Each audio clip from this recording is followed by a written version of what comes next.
So just in the middle of working on the story of Ahikar, um, Haikar, if you'd say his name, seeing as there were so many different translations and source texts and many source texts that aren't always the exact same story, some that are variations of the same story, um, seems to be a character that is referenced quite a lot throughout all of the Middle East. So even bleeding into Greek stories, which adapted another name. So I'm putting some of this on here at the bottom here. So I need to have another name here because the Greek have this name, but they also have another name. This is just the name from the Septuagint, which is the sort of transliteration of this. But um, I should also have Tobit on here. So Tobit also has his story. Whenever I was reading about his connection or something, I was assuming that it was just going to be a guess or a loose connection. Like there was just a name that sounded similar because that's usually how these things go down. Is people say it's something and it just sounds kind of similar to it, but that's not the case in Tobit here. Sorry, I'm just fixing some of the formatting on this because constantly reformatting everything here. Um, so there is, for one, multiple. What did I just do? Actually, that's fine. Multiple mentions of him. So he's mentioned 10 times in Tobit. And it says specifically he is the son of Tobit's brother. So it's Tobit's nephew. And it specifically says he's the cupbearer of the king of Sennacherib of Syria. Like there's no other Sennacherib, right? Very well known and documented character. And not only that,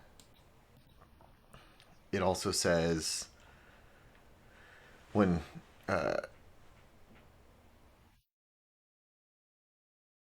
Tobit is dying here, he's giving his last will and testament here. And I don't know why I have that highlighted in orange, but let me make this bigger. It actually says at the end here, like basically you already know what the story is. Like, see my sons, what Nadab did to Ahikar. So if you're following along with me, I haven't seen this part yet, but basically there's a part where his adopted son, his nephew, is taught in his ways of wisdom and then eventually betrays him and tries to get him killed. And then they convince everybody in the city that he was killed and beheaded, even though he was hiding away. And then Nadab went after his wife and friends and family and just perverted everything and just did terrible things. Basically went on celebrating after he died, after he thought he died. So this is making a reference to this. Like, see what he did to him, and he was not, while still alive, brought down to the earth. I don't know what this is referencing. For God repaid him to his face. Came. So he's saying that he came into the light. He came into this understanding of walking in the right path. So this is telling me that if Tobit had any influence on him, which it seems he did, he seems to understand who the creator of the universe is, but he went into Assyrian practices or kind of bent the knee to their ways, which Nadab went just full on into it, right? So it says basically he went from what I would probably say is a pretty neutral stance to finally giving into the light and following in the right practices with the right heart. Whereas Nadab went from being even taught by a figure of light here and still choosing darkness and ended up betraying him, right? And then asked for half-hearted repentance afterwards, right? So because he tried to kill him. So this is that story where he tried to have him killed, but because he had so much favor with the king, he's saying, "Hey, I didn't do this, but here's a way to prove this." And because the king loved him so much, he allowed him to do this. So it says, because he gave charity, gave alms, he escaped fatal trap that Nadab had set for him. So basically, it's saying that God is looking after him. He has mercy on him in this life and the next, of course, because he already did these things. And this is the issue: is people pray in desperate times after doing absolutely nothing or very little for the Father, for other people. Showing love to other people is giving to the Father. It's working for his kingdom. It's being useful. So, of course, he'll save you out of difficult predicaments if you're doing those things. And I'm sure he's going to be doing it a lot more than you ever ask for. So, basically, it's saying because he had already started doing those things, this is why his life was spared. But Nadab fell into himself and was destroyed. So, he's using this as an example of how important it is to his children to tell his children how important giving to the poor is, giving charity is. And there are just so many examples, especially in the Testament of the 12 Patriarchs, about how important this is. And we see why this is such a big thing talked about, especially in the New Testament, in the Gospels. Is this was everywhere in all these other texts, especially. I almost find it more, but I mean, it's definitely throughout the Old Testament for sure. But sometimes there's just really very concise, details about how important this is and what it means, right? So this is saying, hey, my children, see what giving to the poor accomplishes, what injustice does. It brings death. So whenever you do clearly selfish, hurtful things to people, it brings death in this life and even the next. So, and then he dies. But anywho, at a pretty ripe old age there. Yeah, so this is interesting. So there's definitely some more to look through here. I've got to reformat a lot of these texts here, and I'm sure I'll have to do a reading on Tobit here. Looks like it's the last chapter. It's only 14 fairly small chapters, very small chapters. So Tobit might not be so bad to read. So I'll say Tobit 14 ideally, and then I'll make a hyperlink, to that spot. Get all that. But turns out that there's actually more mentions of him, and as I said, I'm just using ChatGPT right now, but and I still got to go see if this is true, and I'm trying to make sure that this is giving me references. So be sure to do that if you're ever using AI. I've had some issues with it lately where, well, besides the fact that if I don't specifically ask for references and cite sources, it hallucinated on me really bad recently, to where it started quoting very confidently from a book that supposedly doesn't exist, and then I kept asking if this is actually from something, and it said no, no, no, and started quoting some other texts, and then I started looking at those, and those were very interesting as well, and then finally found, by looking up what it was giving me, what it supposedly is actually referencing, and I haven't checked to see if that's right yet, but it said a lot of really cool things, but it was completely not even close to the book I was asking about, but it was giving me direct verses and everything. So it can definitely hallucinate. So never just blindly trust using AI or even let it write for you or anything like that. Do your own work for sure, but use it as a tool. So there's an example for that. Anyhow, so I said, where else does this appear? I got to get that.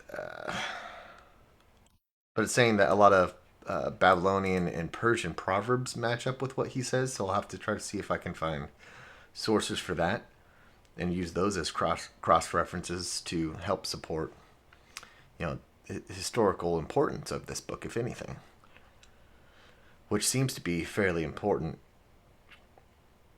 Oh yeah, the spare the rod, spoil the child. That's definitely in here. Yeah, this would have been him referencing that though. So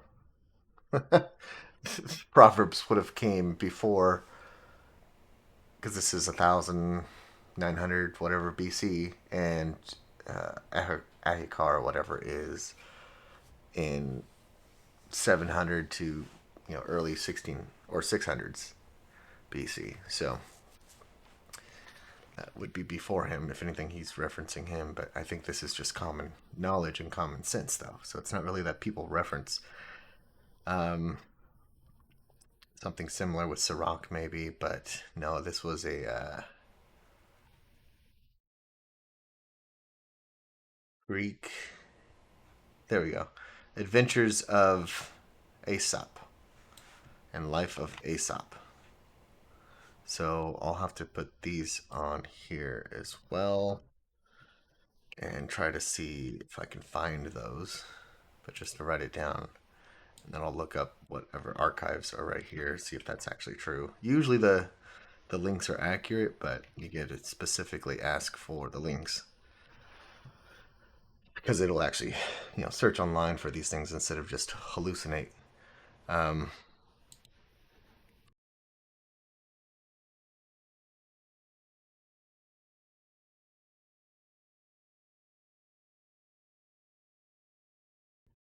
to see what that says here. So I actually have the Quran on the Living Word Bible as well. It's actually a pretty astonishing book if you haven't read the Quran. And if you weren't told otherwise, especially if you were given a lot less transliterated and a lot less biased translation of even just the Arabic, even though I think that this was originally in Aramaic and you can read it in Aramaic. If you just remove or ignore the vowel points and stuff like that, you can read it in Aramaic and it has a lot cleaner understanding and more rooted understanding. Also, some of the rhyming of it and some of the grammar of it only works in Aramaic. So there's some parts that are kind of broken in Arabic, but I have found one or two examples of the opposite where it seems like it's clearly using something Arabic, but there was a lot of source text and versions, some literally like copy and pasting on it, and scribbling out and rewriting on the Quran, because the Quran is just a reading. It's a reciting. It's a lectionary. It's something that you read during your sermon, basically, right? It was a way to recite these things as almost a song, almost as a hymn, to remember these stories and remember what your purpose is in life.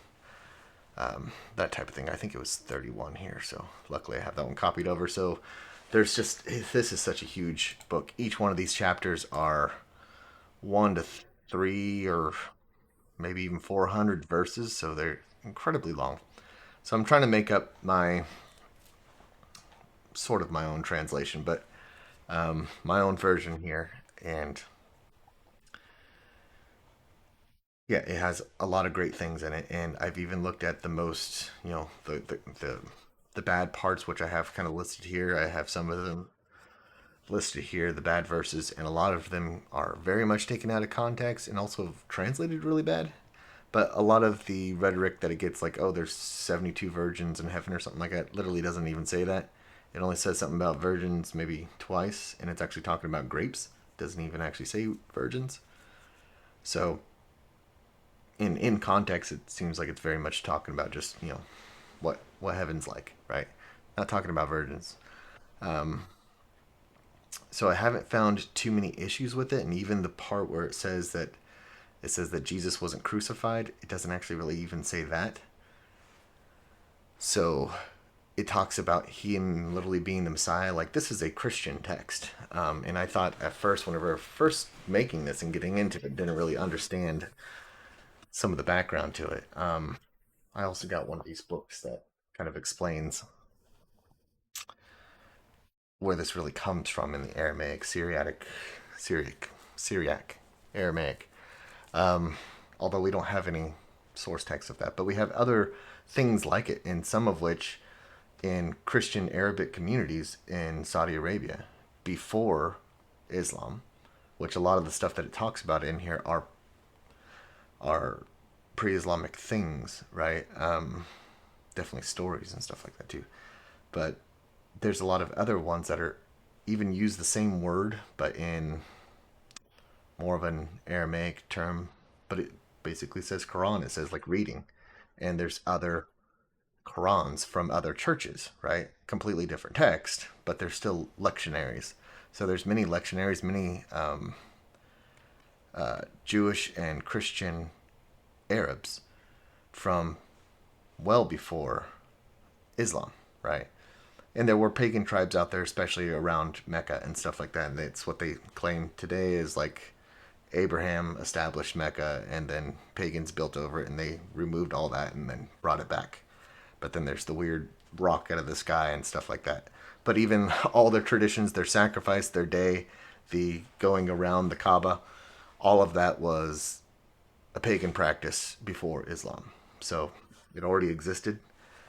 But again, claims could say that it goes back before that. Maybe the pagans adapted it. So not really saying this or that. But for me, if a tradition can be considered odd or even unrighteous or even wicked or something like that, then it's probably not one worth holding on to. Traditions should be made to build up your righteousness and display your righteousness, not pretend to be righteous, not to claim that this thing is a part of doing righteousness, right? I mean, doing any kind of traditions isn't practicing that righteousness unless it's more about coming together and fellowshipping with people or something like that. Obviously, that is, and having other people hold you accountable to doing those things, but the practices don't even need to be there, right? Traditions of men, really, right? They can be helpful, but most of the time they end up, especially over a couple generations, it really only takes a couple generations for them to stop realizing why they're doing these things and think that it's required that they do these things, or that it's so important even to their salvation that they do these traditions and stuff. But anywho, so there's a lot of interesting aspects. I need to make some hyperlinks and stuff. I haven't worked on this a lot, but again, it's just so incredibly long. But apparently they're supposed to be, let's see if I could just look for it. Luckman. Yeah, Luckman and the Wise right here. So this is apparently supposed to be Ahikar. These verses of the Wise book. So this must have been possibly like a book of wisdom like Sirach, or Solomon's book of wisdom. Like multiple people apparently had these books of wisdom. I wouldn't be surprised if even David had one or something that we don't even have any clue about, right? Another odd thing about the Quran, not all, but quite a lot of the verses start with three letters and nobody has any clue what they mean. So Aleph, Lamed, Mem, no idea. No idea what it means. But a lot of it also speaks like Jubilees. Jubilees is the only other text that I've seen speak like the Quran where it says we did this and we did that. That's why I have it highlighted right here. So these are angels talking. Oh, we split the Red Sea. We did this. We did that. So this is effectively narrated by the Holy Spirit in a sense. Maybe this is why they think that the Quran was like handwritten by God. But Jubilees talks that way too. So it's just Moses writing down what an angel's saying. So this could be a possible, real text or references to real text, I would say. If this is a true lectionary, then it would just be making references to text because there are some entire verses and sometimes sections of verses which are clearly like feel like whole separate books and texts that were all compiled together in these one book. So these chapters read more like books than chapters because sometimes it'll just like randomly like change subject and then sometimes kind of come back to it, and sometimes it's us we, and then other times it's just talking about like events that are happening. Other times it seems to be quoting or referencing other books, like even the infancy gospel of James, something like that, the pseudo James they call it, or something, gospel of pseudo James, I don't know, gospel of James, whatever. That also has some things in here, but it's definitely not word for word uh, copies of it all the time, but sometimes it is. So I've seen apparently that some parts of the Quran are actual like copy and paste from Deuteronomy and Gospel of James and some other early Christian texts and stuff. I think even Sirach makes its way in there. So I think these are like bits of history and stuff that were like put together, maybe even written from an angel's perspective, just to just because maybe this is completely made up just for the sake of remembering these stories, right? Garden of Bliss. This must be the Garden of Eden. So I will always start editing these. I'm actually putting these off. You can't see it right now, but putting them off in chapters off to the side. So you got chapter 1, 2, 3, just because it is so large, even though I don't even have half of this thing, that it gets so lagged out. And especially if I try to pull it up on my phone, it takes me about 10 seconds just to be able to type one letter. So it gets really bogged down. So Google Docs does not like to have too much text on it, even though it's a text editor, right? Weaning him 2 years, man, this is something I see everywhere. I have to make a whole page on this because I've seen this in just about every book that gives any indication, including Jubilees, I think might say it, that weaning was a 2 year period of time. It seems like very precise. Um, so I'm going to highlight this whole thing. So I'll have to make note of that. This is why I walked away from doing the Living Word Bible for a while, besides that I was, overwhelmed with time um, running a restaurant. But there's just so much to do. There's so much to research, and this is why I was hoping to put together a team to do this, right? But obviously, I don't have the money to do that, and I don't know how to crowdsource for nothing, and I don't even. It's hard to sell this as a tool, as a product, if I was to actually make some sort of subscription or something, or do some sort of fundraising for it, even. Um, it's hard to tell what type of product this should even be, or if I should even have it as a paid for product. But I'm getting kind of caught up in editing. But this is the kind of tedious thing that I'm sitting here doing, is copying, pasting things, and reformatting. But that's only part of all of the work that I'm doing on this. Is yeah, even this. Woo, hello. Is gotta make sure I'm not changing the text. Um, I don't know if I should have the me's, the capital me's, on here in bold, but Suffering of the Blaze. This is Sheol, I think, or Lake Fire. I don't know, whatever. Um, but yeah, there's so much to do on here besides the actual like mindless editing like this. This is something I could have anybody do that I could really use help on, because especially texts like this that are just absolutely enormous and that haven't been fully formatted yet. I mean, I could have 10 people working on this, day and night for a long time. So this is why, I spent 6 years doing this, and I feel like I barely scratched the surface. Is because there's so many texts, and I'm thinking so far outside the box and including so many other texts to be able to test and try to do apologetics for, good or bad, and see like, okay, what is the good in here? Even if you want to consider it canon or scripture yourself, is it teachable? And to me, this is exactly what Jesus was talking about. All scripture is for good. He didn't say all scriptures in the Torah, all scriptures until this day from this region. He didn't say anything like that.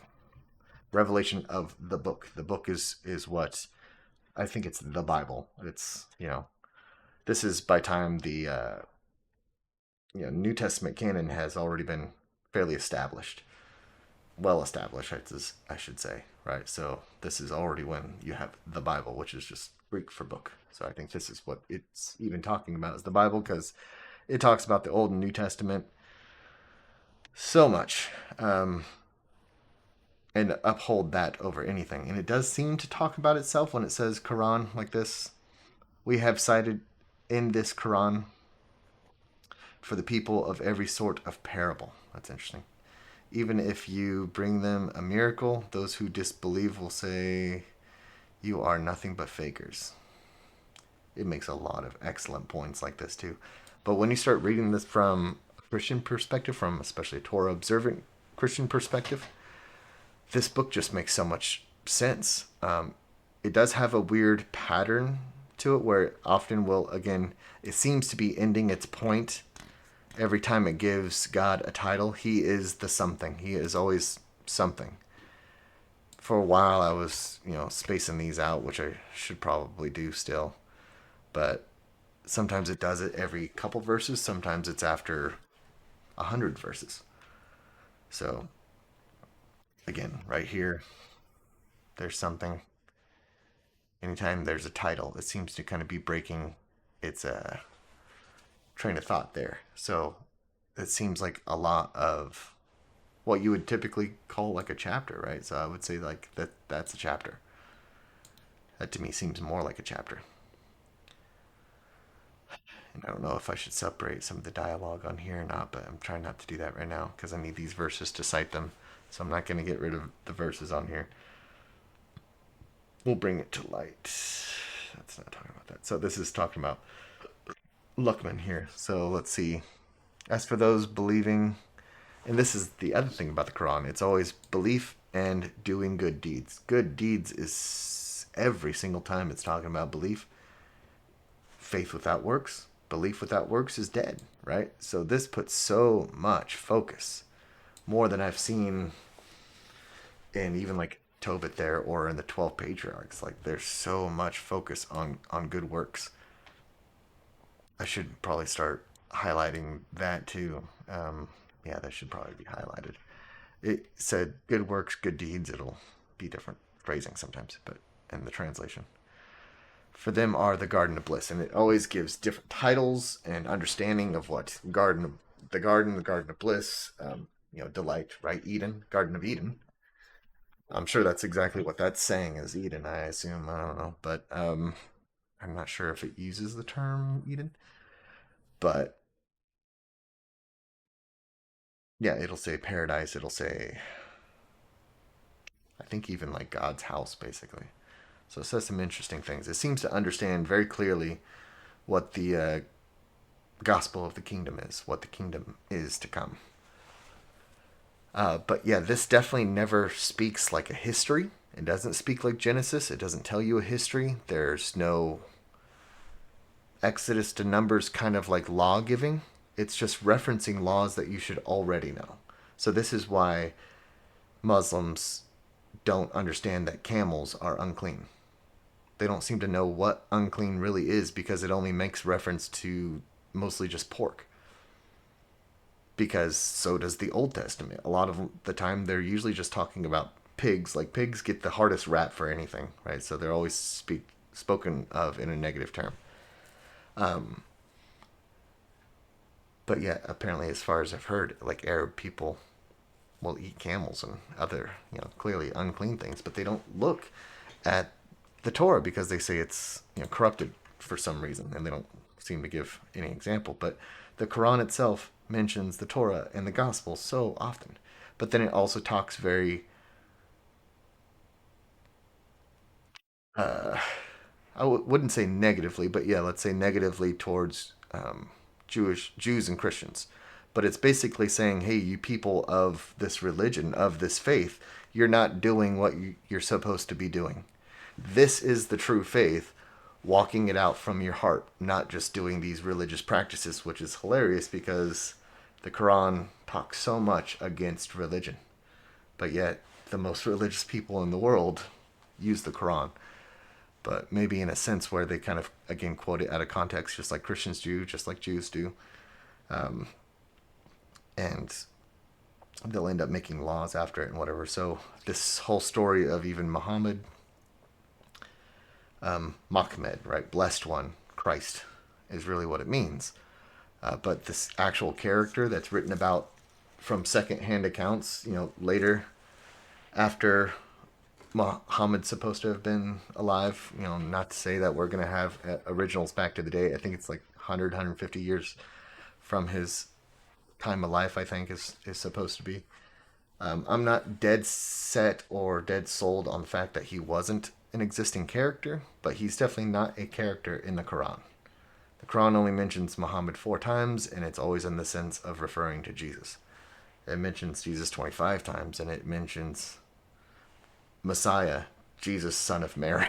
Like, it's not subtle, right? And it's very specific. It's got the virgin birth on there.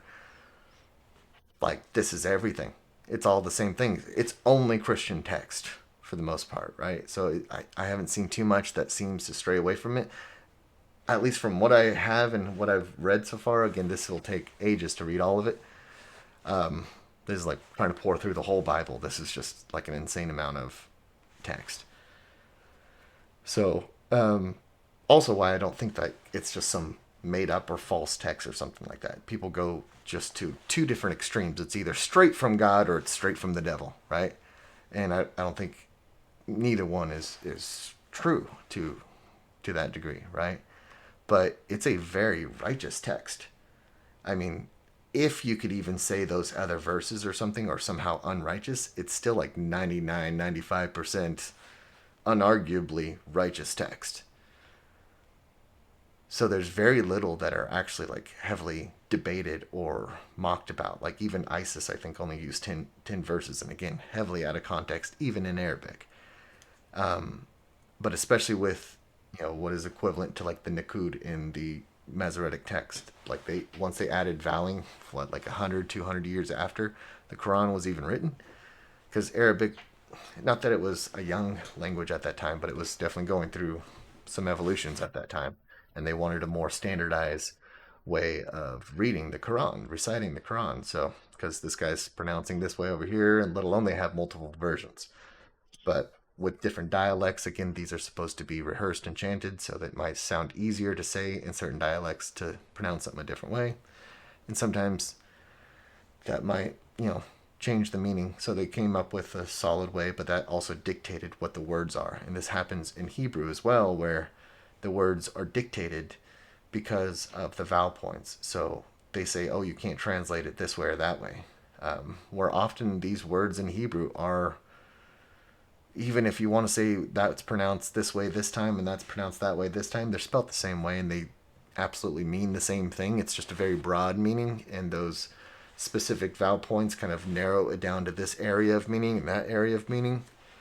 But the base root of it comes from a single idea, and once you start seeing like, oh, it looks like this word could mean so many crazy different things, find out what's in common with those things, and you'll probably end up understanding what the actual word means, the root word means. And you could typically replace it with like this bare bones, almost archaic kind of caveman kind of meaning, to a word, and still come to the same conclusion of what that text means just through the context. So using context and just critical thinking there, you can pretty much figure out what that word means in that context, and sometimes it could mean kind of both, right? So this is the same thing I'm seeing with getting into Arabic, which is very close. It's pretty much a dialect of Aramaic, which is a dialect of Hebrew, right? All very close, all the same letters and everything. With a few little variations and exceptions there, but a lot of different pronunciations, a lot different cadence and tone and everything in the language, but that happens with any sort of distant dialect, right? Especially distance and physical geography there. But further you get, the more different they'll start speaking eventually.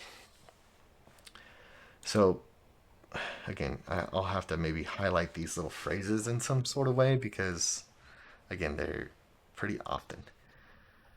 But there's different little sets of ideas here. So it looks like we have the we stuff over here, and Luckman, and then it might change on what the subject is suddenly. There's another title,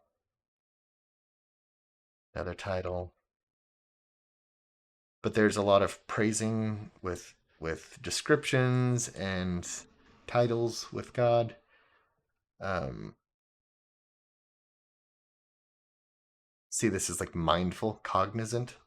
So some of this wording needs to be changed on this translation, but a lot of the Arabic translations are kind of weird. There's very wide range in English. See, this one's very short. English translations are not very consistent. So, and yeah, it seems to always end with this kind of title. And you'll see that some of these are just like very short proverbs almost, or stories. So it only mentioned him up here. Give thanks. It's talking about thanks. God is, and there's another one. God is sufficient and praiseworthy. And even all of these little titles and stuff are just very good, right on.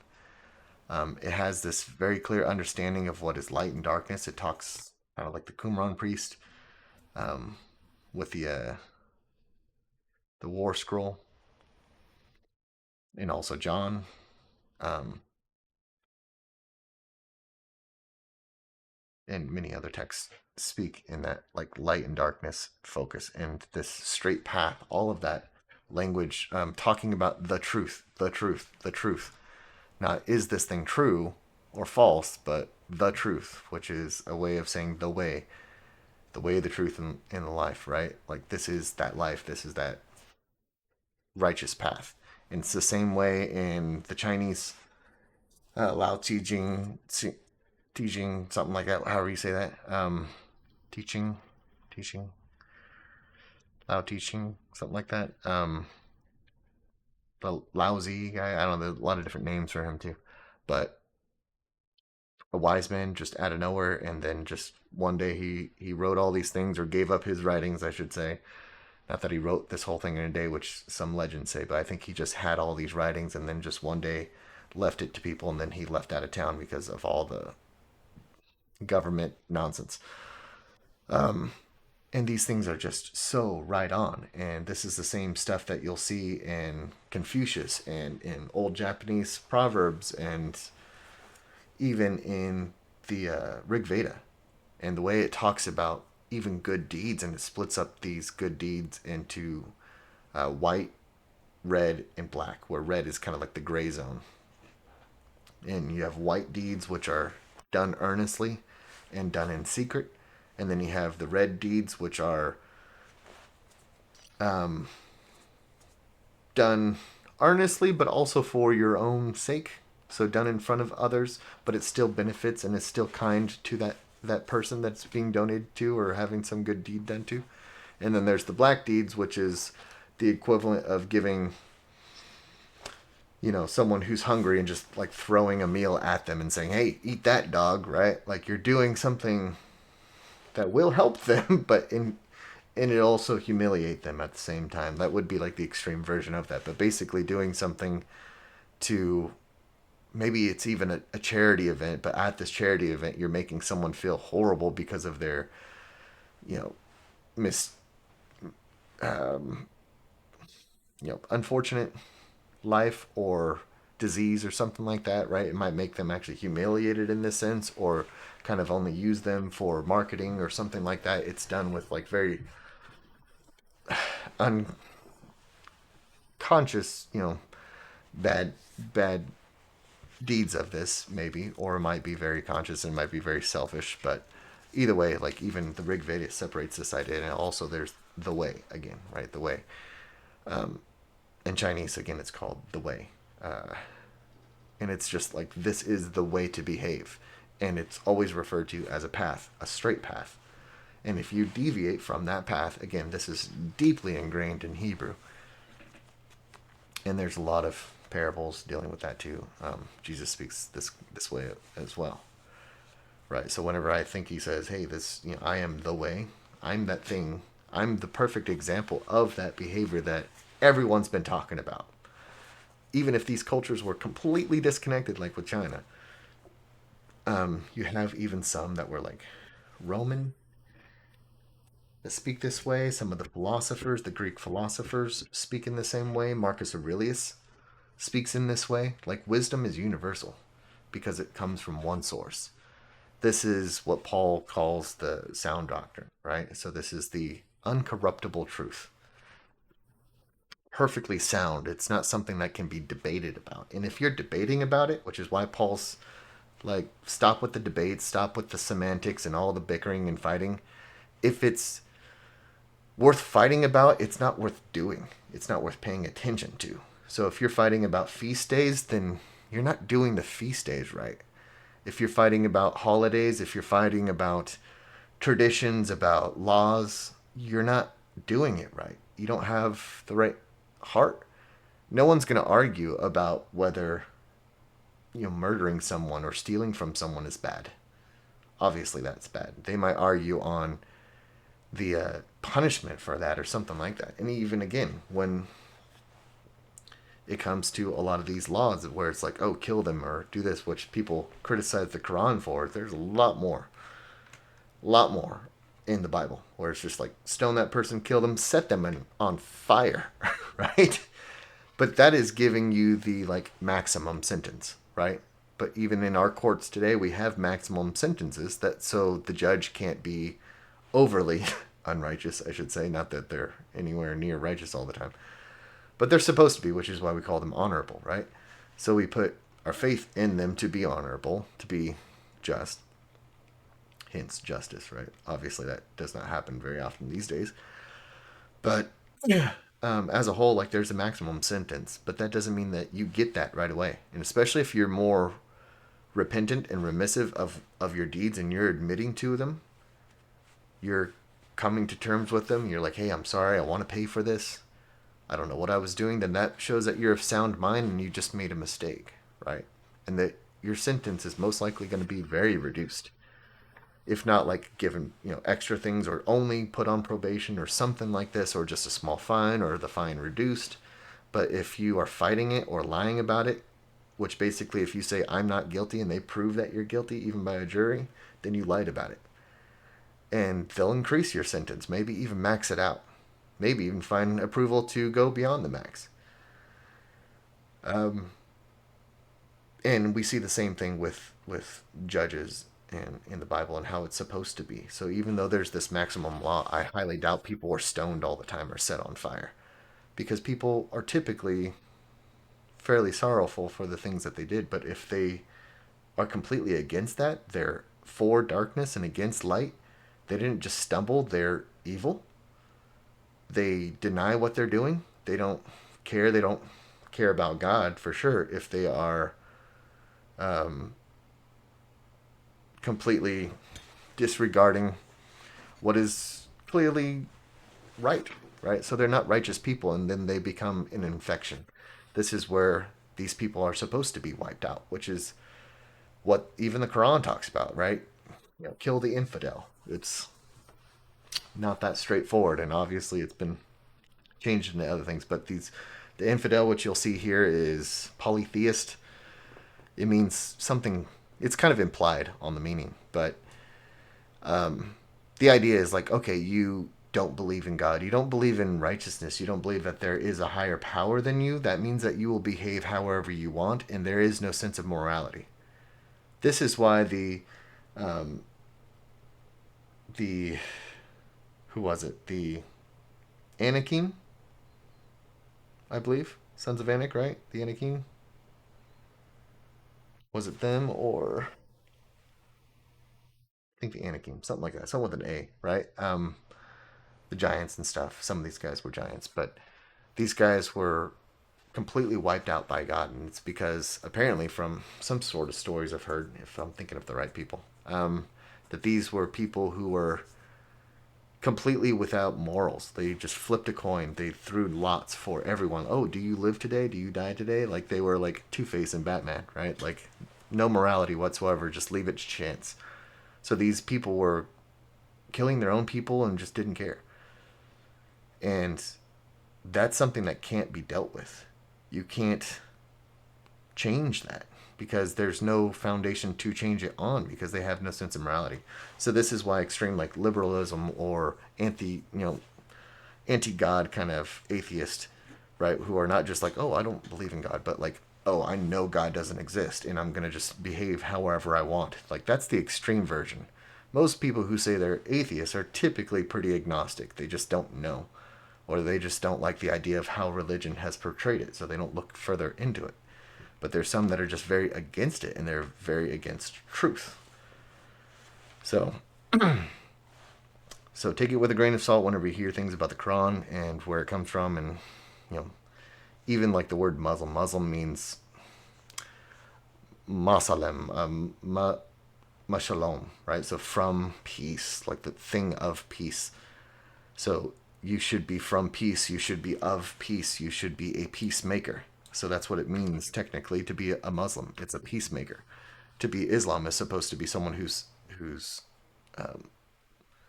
I think even in Arabic it means subservient. I actually have some definitions here.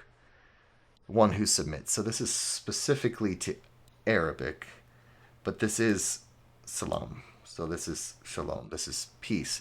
But this is like the idea of submitting is like submitting, being subordinate to the truth, to what's right, to other people, and considering others, right? Whereas they might look at it as submitting to God. Either way, right? So I mean, it kind of works out, but you kind of find the same meaning in Arabic, but more so in Aramaic. It's I should put that here. It's um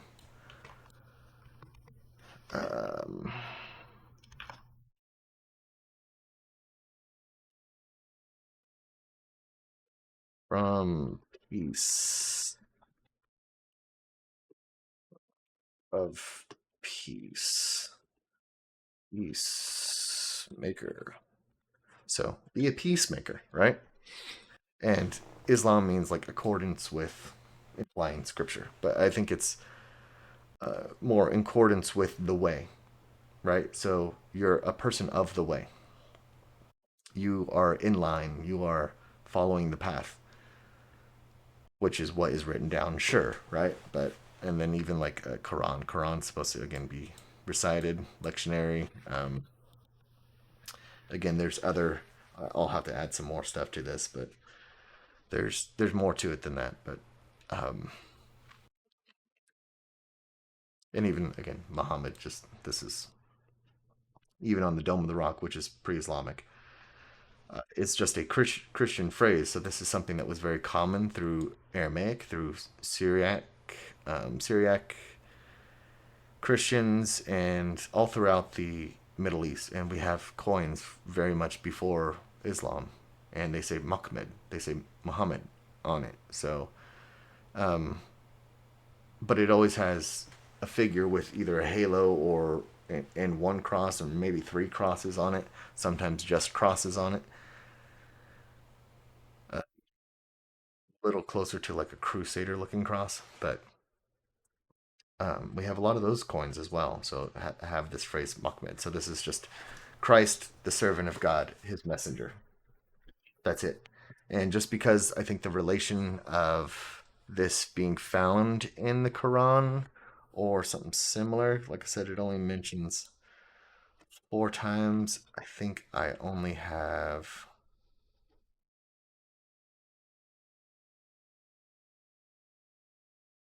a few of these.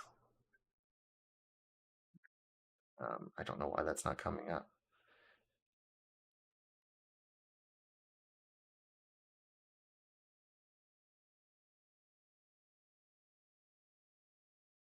Yeah, again, you'll see that the word of truth calls him the word of truth. I mean, come on. Um, Muhammad. Okay, so I wrote it wrong. Messenger of God. Yeah, so this is uses the same type of phrasing. Messenger of God, messenger of God is not the father of any of your men, so he hasn't had children. I don't remember that being true with Muhammad. So, um, but I think the similar way that a lot of Arabic people name themselves Muhammad or name their children Muhammad. Yeah, so it doesn't say the exact phrase. I think. Unless I just don't have it on here. I think there's one verse I don't, or one chapter I don't have. But yeah, Dome of the Rock says something similar. Yeah, I don't know why I have that highlighted like that. Anywho, so it mentions Ahikar in here, I guess, but it mentions a lot of things like that. So the only thing I haven't been able to deal with so far is the issue of instead of Isaac on the altar with Muhammad with Abraham, they put Ishmael. Now Ishmael is mentioned more than you would think, but sometimes Ishmael is omitted, and I kind of wonder if this is a different text. What the reason for that is, because I don't think this was written by one person or at one time. I think it's compilation. Um, but it speaks about. I'm so distracted by all this. Really don't need to be doing this right now. But it speaks about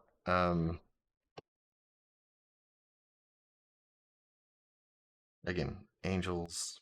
A lot of this and a lot of on the day. There's a lot of the day. So it talks about the day of the Lord a lot. Just the same way that Isaiah does, David does, anybody. Um, on the day.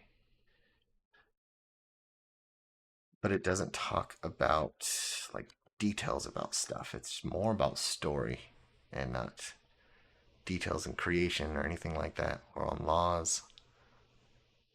Um, it's usually just like kind of a lesson that's kind of referring to past stories. These are not the right we there.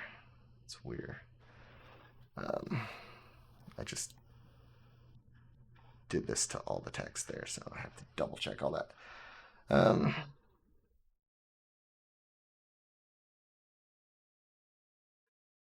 yeah. Anyhow, so some of the wording here is, I think, pretty easy to deal with and pretty easy to do some apologetics for. But the thing with Ishmael, I don't know what's up with that.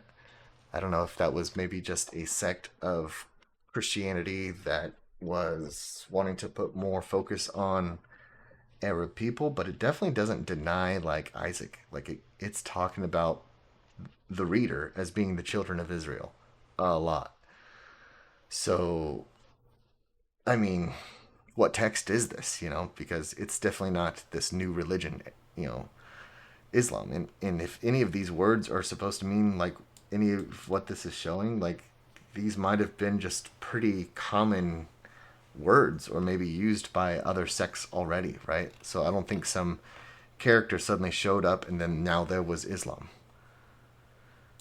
That this prophet just came up. And if there was a guy, maybe it was a guy. Maybe he wasn't a perfect guy all the time, but maybe he brought this text together. Maybe he told people to start following that text that was already there by maybe tribes outside, by nomads, Bedouin outside. Um, these certain areas or wherever he's actually from. And I know there's some work about like some of the stories in the Quran actually pointing towards different places other than say Mecca, but even some of these words that are used for that, you can kind of translate into something else. So like about some of these traditions about them going back and forth between Iraq or something odd like that, which again was already a practice before Islam. But I think they tried to apply the practices that were already there and try to adapt them into what effectively would be a Christian religion, kind of like what happened with, like, say, Christmas or Easter or something like that. You kind of adapt, or even Sunday, some say, right? You adapt a pagan thing and try to morph it into a godly thing, which, funny enough, God says not to do, but here we are doing that. Um, Here's the hereafter, which is just the afterlife. People, I need to stop editing this thing because I'll be here all night. Um, yeah, again, I could use a lot of help with this type of thing and to stay focused with my random editing, but I didn't really have much of a major point with this video. It was just kind of show what I'm doing here and point out some things that I found was interesting. So if I kind of continue with this, I might just do some more random videos like this that are about just about anything about what I'm doing here until I can kind of get myself to not be so rusty with this again. Used to be pretty on point and pretty fast with going back and forth. Yeah, Day of Reckoning.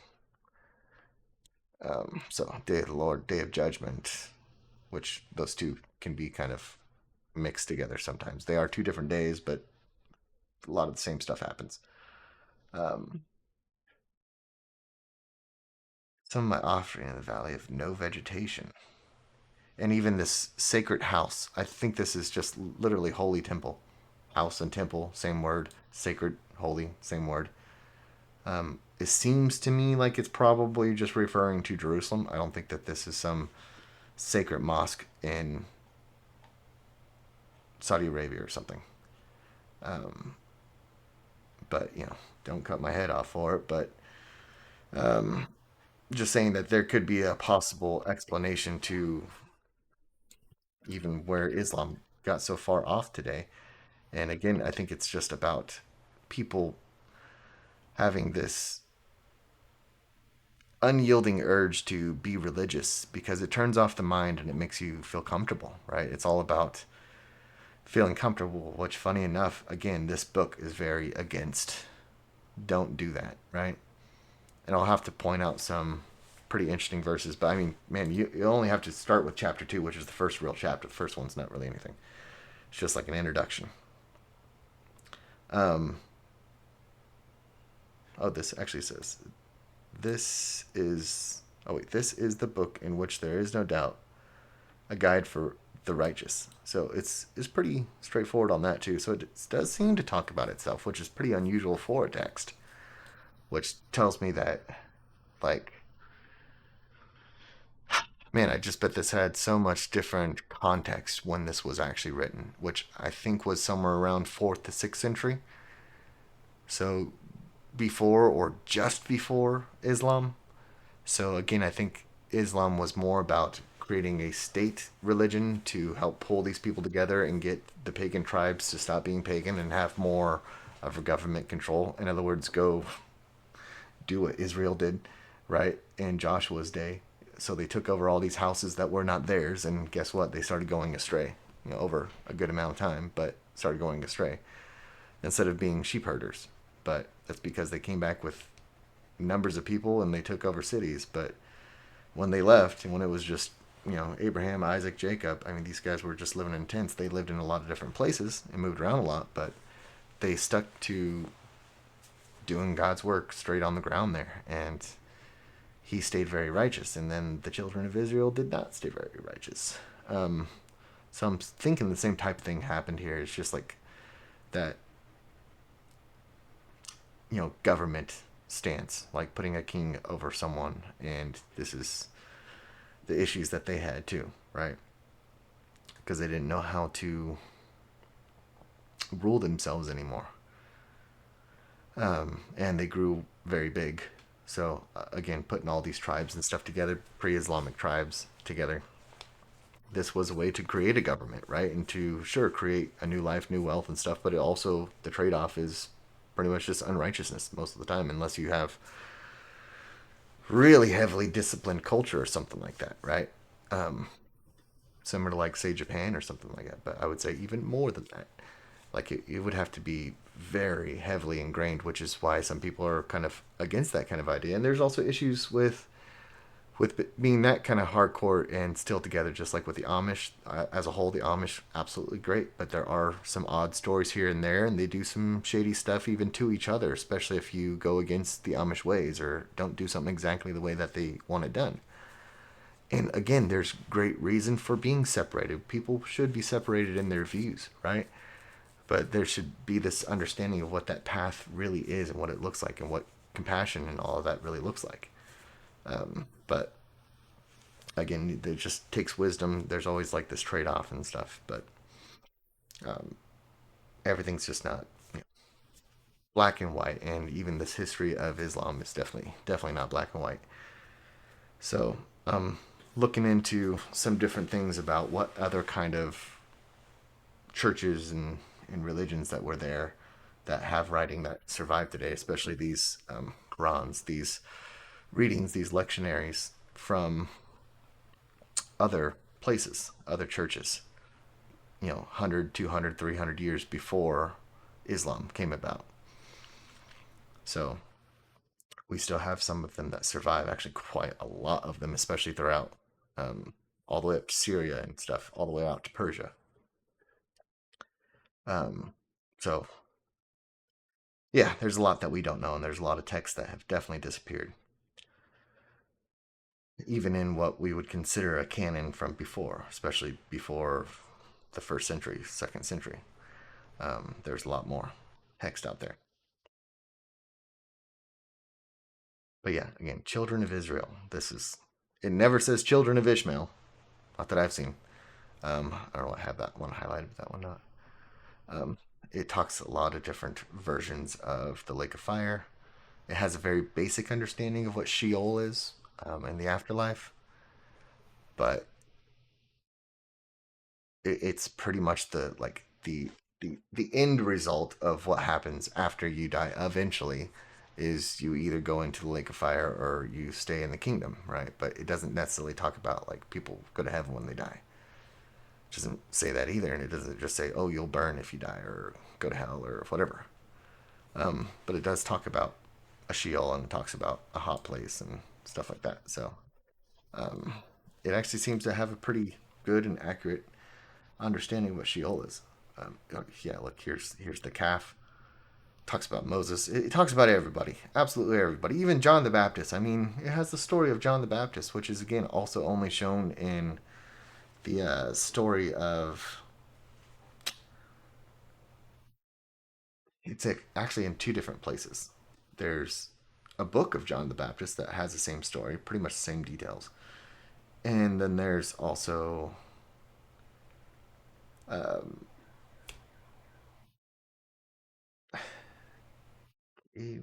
some sort of gospel they call it. They put those two books in, and then I have it somewhere. This one.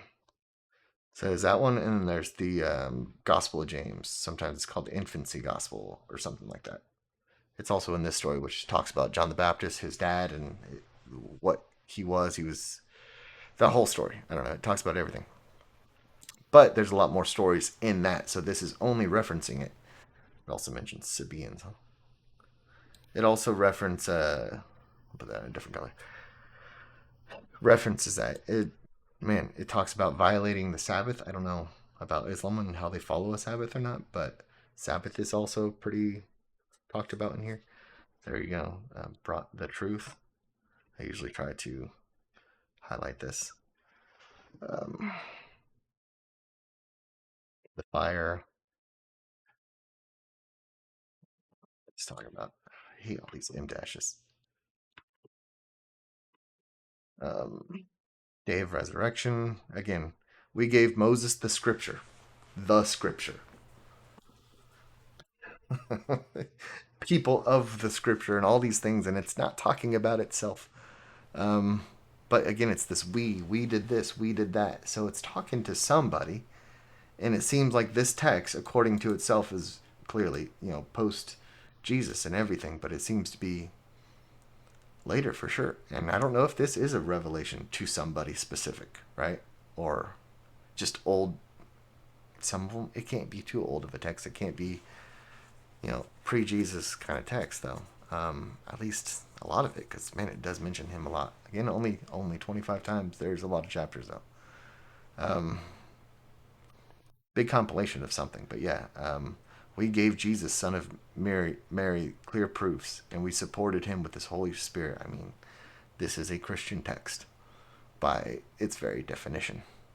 There's nothing, well, I would consider, today's Islam, there's nothing Islamic about the Quran in the modern sense of Islamic, right? But in this sense, I mean, it means something different. But um, it basically speaks like, okay, the Jews say the Christians are not based on anything; they're not biblical, right? And the Christians say the Jews are not biblical, and they're arguing about it. While they're also, again, if you have to argue, you're already not in the right heart.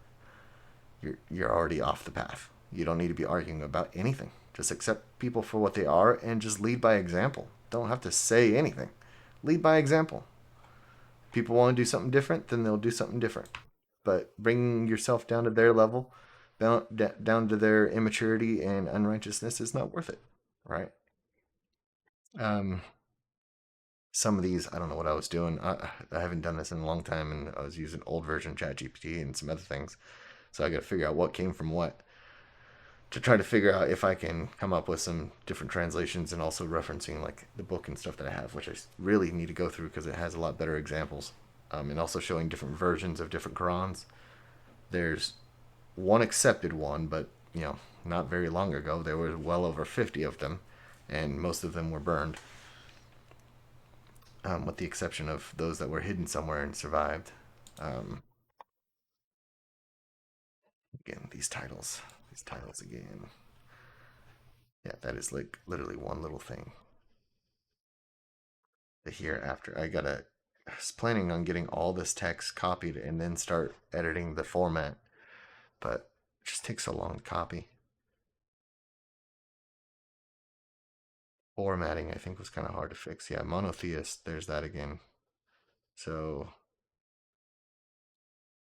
I don't know if I need to highlight that in some sort of way, but what he was not an idolater. I think this is again the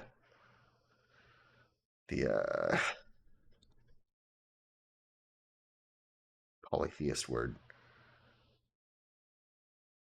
sacred mosque. I don't know why the wording in English is not consistent. I don't know what's up with that. Ishmael, Isaac, Jacob, and the patriarchs. So sometimes it mentions Ishmael first, sometimes I think Isaac, but sometimes it will just be like Abraham, Isaac, and Jacob, just like it says throughout the rest of Scripture. So it seems like someone at some point either just acknowledged him more because they were from Ishmael, which reasonable, sure, or if they really just inserted it into other texts or something. So is this a specific revelation to Arabs? I don't know, but there's some that suggest that this might have come from Syria, but it could have been Arabs in Syria that moved back to Arabia, or it could be who knows what, right? Um, Really too hard to say. Let's see. Yeah, Abraham, Ishmael, Isaac, one God, and this whole idea again. This is where they get the extreme black and white understanding of like one God, one God. That means there can't be anyone else called God or God anything, right? Even though angels are called God, sometimes men are called God, right? It says that we will be God, a God, gods, whatever, in the resurrection, but it's not in the sense that we will be worshipped by people or be part of some pantheon of gods. It's not like that. It's just that you are strong, L, right? You are strong. You're of the strong. You are the strong ones, the ones that have been put into this mighty body, right? And God is the most mighty, right? He's the Almighty. He's the Most High, high in power, high in status, high in everything. He's the creator of all things, right? So it's not like we would ever become equal or above him. But it doesn't mean that someone lower than him, including all the angels that are called, sons of God, but also gods themselves, right? No, if you start worshiping one of them, then yeah, you can call them a god, right? Or demons or anything, literally just whatever spirits out there. If you're worshiping other spirits, oh, the spirit of the wind, well, even in especially say Jubilees or something, it does say like there's spirits of this, spirits of that. Those are angels, angels that control the weather, that control the balance of life in some sort of way. We don't know, but we're just not to put them above God. We're not to worship them directly, right? Not to give them the credit. Which is why I think throughout all of Scripture, most all of Scripture, it never says the name of an angel. Doesn't even usually, the angel is not usually even talking in first person. It's not really I, as in themselves. But when they say I, they're speaking for the Father. But they usually don't say like them as a separate individual, which is why people think, oh, this is literally God showing up and talking to them. No, this is an angel speaking for them. That's their job. They're a messenger, right? They bring messages back and forth and they document things, right? So they're the eyewitnesses. This is what makes God omnipresent because he has angels everywhere. If you want to argue that his presence is literally in everything and literally everywhere, sure, but then there's kind of defeats the purpose of having angels at the same time. I'm not saying that God could be limited to somebody, but it doesn't mean that he doesn't choose to be in one location and work through a hierarchy. But I don't believe that he would be blind to anything. He might have understood what everything was through creation itself, right? Pre-programmed, who knows? We don't know. Doesn't really matter. But this speaks in a different way, so it does say like we did this, we did that, right? Um, Sometimes it's very like specific, like this is Angel saying, "Hey, we did this, we did that," um, and it only mentions a couple angels' names. I think Michael and Gabriel. Um, yeah, I should probably highlight these. Um, Abraham, Ishmael, Isaac, Jacob, and the patriarchs. Just kind of says everybody. Yeah, again, Jews and Christians arguing. So this seems like very much a second to third, fourth, fifth century sort of argument that was happening at the time, right? For he is the hearer and knower. But yeah, I haven't found anything in the Quran that it's like contradictory. Usually, it's just kind of taken out of context, or again, it's kind of like pre, you know, a bias, right? Um, so this is me trying to figure out what these words are really even talking about, what they literally might mean, because it's not really specific on places, locations, and stuff. But it usually doesn't talk about anything religious. It definitely doesn't say to do something religious so much, with the exception of Ramadan, which is supposed to be not in the spring but the summer, according to the word. It's like a burning, but some think it means something else. Um, Revealed the book in truth. I like that. The book. Um, yeah, it does talk about itself and about this stuff being given, but it does speak like a later revelation. It's not that it's really revealing anything, it's just talking about all the same stuff and going through a bit of a history. Here you go, Ramadan. But it'll say something about criteria, um, in the month. And it doesn't say what month, it just says in the month. It doesn't necessarily say for a month either. And it also gives a lot of things that you don't have to fast as long. It does give the same explanation of how Muslims follow Ramadan today about not eating in the daylight, but it also says that you should be basically meditating all day and not working, and you're also not stuffing your face full. It's just, you eat before um, a certain time and then you eat after a certain time, so you have the day to focus. So it's like an intermittent fasting for sure, not even a very long or good intermittent fasting. But I don't think the point of this fast is to just simply fast from food. Um, if he lacks the means, fast for 3 days. So it gives a lot of these criteria here, for these titles. Um, Torment of Fire.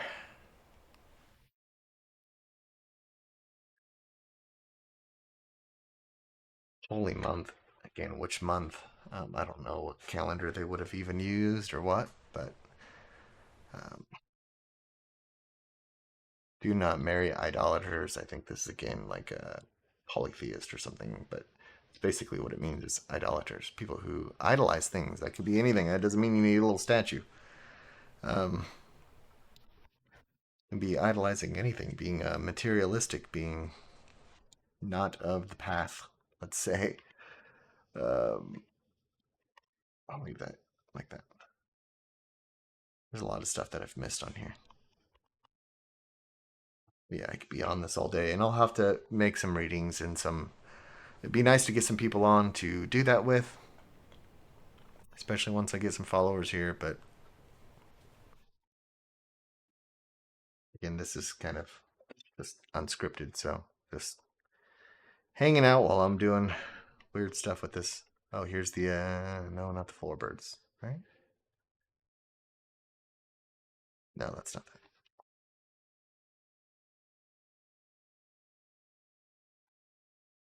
Yeah, darkness and light. Last day is everywhere. Talks about a lot of the same stuff.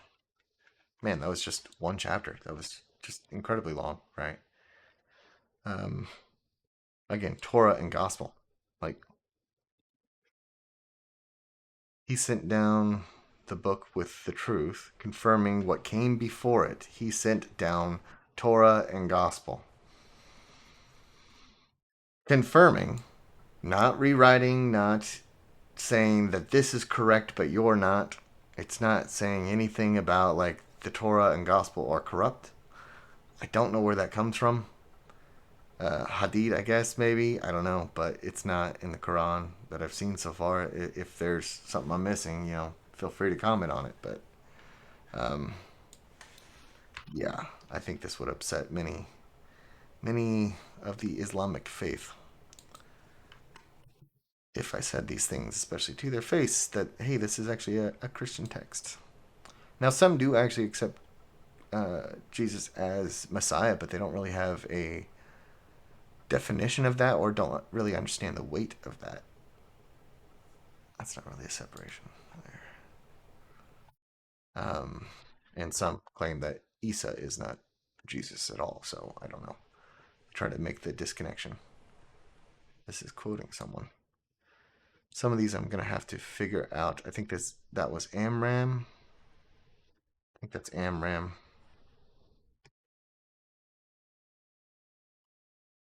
Which has the same name. So yeah, this is about John the Baptist. Okay. Oh, right there. Um, well, I guess I don't need it there. I'll just leave it like that one. Here and over. Yeah, Adam, Noah. But again, if it doesn't mention them in the Quran, Islamic people won't know the history of it. So, um, I've seen sometimes they do borrow, man, again, Torah, gospel, Torah, the straight path. This thing is just going to light up all yellow. I usually use this as like the most important stuff. And it's just always going to light up. People of the book, people of the book. Again, people of the Bible. Why do you argue about Abraham when the Torah and the gospel were not revealed until after him? So this is of the understanding that, the Torah didn't truly come until Moses. I believe that there was certainly writings. According to even the Dead Sea Scrolls, Abraham had Enoch, which would have been his main Bible, his main text. I'm sure he had all the testaments to Abraham and must have inherited this stuff, even though his father couldn't read it. Because it's like 9 generations down to Abraham, 9 or 10 or something. It's quite a lot from Noah. Um, so text must have been passed down because he definitely had something, and Enoch survived, and a lot of these other ones survived until first, second century. Um, so yeah, why are you guys arguing about Abraham? So this is even talking about the thing that people often can't seem to come to a conclusion on is like what was righteous, what was biblical, what was Torah before Torah. Why is everything changing after Jesus dies on a cross? Suddenly what the law has gone away with now the law has changed, but I thought God doesn't change, right? So what did they do before that? And was that not considered righteousness? What about Abraham? Where did he get what he did? And was that not considered righteous? What about before Abraham? What was considered righteous? Who's to say what the judge is going to judge like?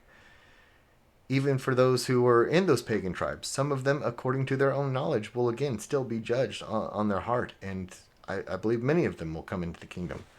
Maybe have less of a reward, whatever that might mean. Who knows? Maybe at least come during the second resurrection instead of the first. Sure. Let's say that. But either way, resurrected. Those, before the flood, what did they do before Noah? What text did they have? Do we have to have a text for us to be righteous? And people act like, oh man, if you haven't seen, yeah, this is the narrative of truth. Here's that clear term right there. Man, it's everywhere. There is no God but God. God is the mighty and the wise. And again, they don't have much of a name. Sometimes it actually says something about the name of God too, but it doesn't mention his name. Um, People of the book. And it'll also say people of scripture sometimes. Again, the wording kind of changes, and I don't know why. Let me just skip through this a little bit. Yeah, whoever seeks other than basically the way as a religion, it will not be accepted from him. And in the hereafter, in the afterlife, he will be among the losers. These are the people who don't make it, right? So, in my understanding, basically, whoever does not basically submit to the way as their practice, their religion, their practice, as their daily discipline, regardless of religion, I would say. I would argue that this even argues multiple times about, right? Oops. That this is not about this new religion, Islam, because Islam wasn't established as according to when they say that this was written, right? And I do think that there's definitely merit that this was even written way before Islam, right? But again, this would show that this term was already a term before Islam, before this supposed Muhammad guy, right? Again, he might have just been the one who to establish, a universal set religion with all these rules and laws and everything. They became extremely legalistic and more unified. But also through that unity, I think they lost the way, right? They lost the fundamentals, and I think all these religions have really, right? And it all comes down to the individual, not the group, which really is how it's always been. But it's not like you just have a group that's just righteous because they're born that way, right? And this is that issue with the whole bloodline thing. There's no good bloodline. So I might even put in my own interpretation of this. I don't know. Maybe I can write it. I don't like doing this too early, but text should I color should I give it? I usually put my own commentary. Whoops, not highlighting. In blue, I guess. I don't know. Basically, I whoever submits to the, let's just say, path of righteousness as a daily discipline. I spelled that wrong. Um,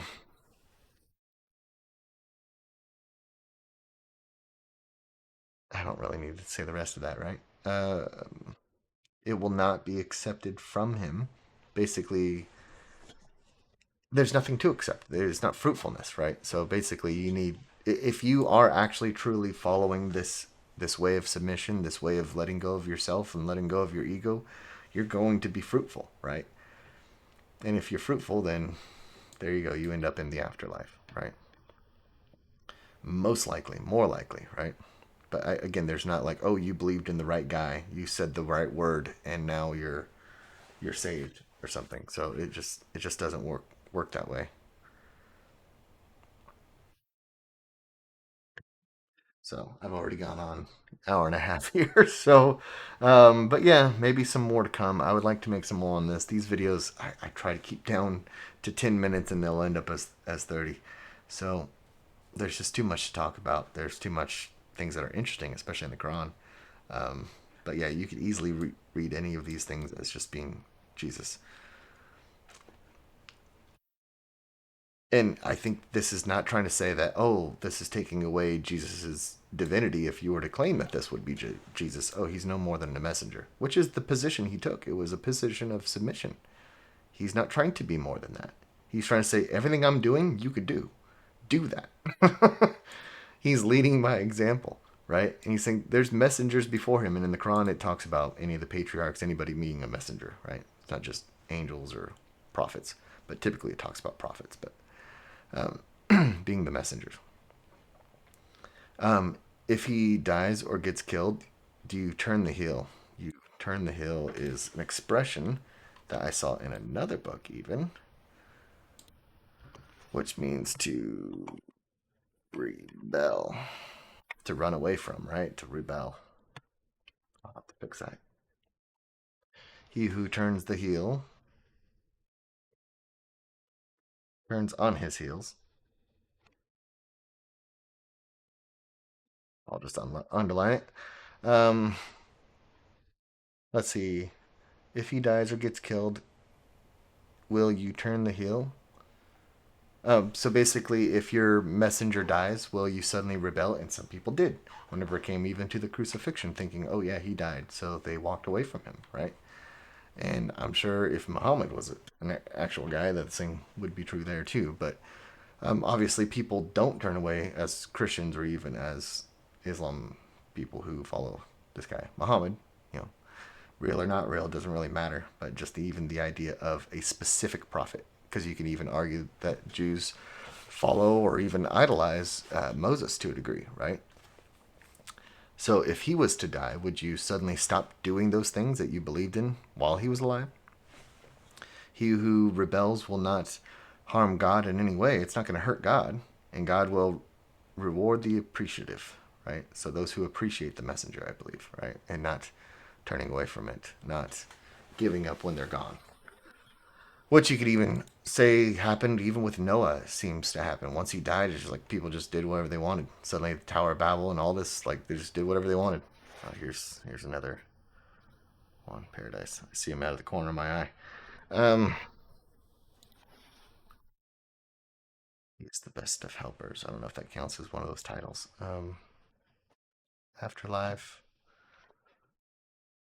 Yeah. Anyhow, gone on too long. So yeah, let me know if you're watching in the comments. Let me know that you are watching, and if you've made it this far, you must be interested in anything that I'm doing here. So uh, let me know what you want to see from any of these kind of books, any book that you have that I don't even, anything from the Dead Sea Scrolls, whatever. And if you would like some access to this, then I'll consider it, but I'll definitely need more of a following to let people back into this. But if you're real serious, then message me. We'll get connected. But um, not putting too much faith in that, ironically, right now, because I've had some issues in the past with trying to get people going on this. So I really want to find people who are actually real serious and have, a good amount of time, not just an hour every week or something, but a good amount of time to really work on this, do some Bible studies, do some textual criticism of any kind, and even write our own papers and stuff that I have on here. So really looking forward to just getting people on the right path and getting them to drop a lot of these arguments and issues that they have. And I think we could find a light and walk in it together, right? And I think it's pretty simple. It just takes fighting that ego, which is always difficult. So let me know